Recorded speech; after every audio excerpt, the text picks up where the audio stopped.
আসসালামু আলাইকুম। ওয়ালাইকুম সালাম। ভালো আছেন? এই তো স্যার আমাদের যে সুতাটা একটু টেস্ট কোয়ালিটি দেখতে হবে। আসলে ইয়ান এমন একটা জিনিস মানুষের মেরুদণ্ড, যেমন একটা গুরুত্বপূর্ণ মানুষের অঙ্গের জন্য। আমরা বাসাবাড়ি যে করি, বাসাবাড়ি ফাউন্ডেশনটা যেরকম একটা বাসার জন্য গুরুত্বপূর্ণ, ঠিক ইয়ান টেস্ট আমাদের গার্মেন্টস সেক্টরে, আমাদের টেক্সটাইল সেক্টরে এরকম একটা গুরুত্বপূর্ণ। ইয়ান কোয়ালিটি যদি আপনার নর্মাল কোয়ালিটি হয়, তাহলে আমাদের দিন দিন আমাদের কাস্টমার আমাদের বাংলাদেশ থেকে, আমাদের টেক্সটাইল এবং গার্মেন্টস সেক্টর থেকে আস্তে আস্তে কাস্টমাররা বিদায় নেয়। তো এর জন্য সর্বপ্রথম টেক্সটাইল সেক্টরে আমাদের বিদেশি কাস্টমার থেকে আমরা ধরে রাখতে গেলে, আমাদের বিদেশি ভাইয়ার যারা আছে ধরে রাখতে গেলে এবং দিন দিন আমাদের রপ্তানি বাড়াইতে গেলে সর্বপ্রথম আমাদের ইয়ানকে গুরুত্ব দিতে হবে।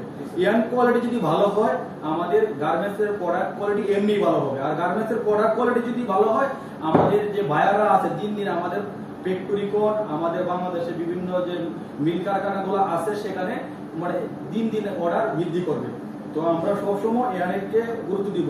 যারা টেক্সটাইল এবং গার্মেন্টস সেক্টরে এসসিএমএ নিয়োজিত আছে, যারা ইয়ানটা সিলেক্ট করে, তাদেরকে বলবো বায়ার থেকে যে একটা অ্যামাউন্ট দিয়ে একটা প্রোডাক্টের যে প্রাইস দেয়, সেই প্রাইসে এনের জন্য যে প্রাইসে দেয়, ওই প্রাইসে দিয়ে এই জন্য ইয়ানটা সিলেক্ট করে।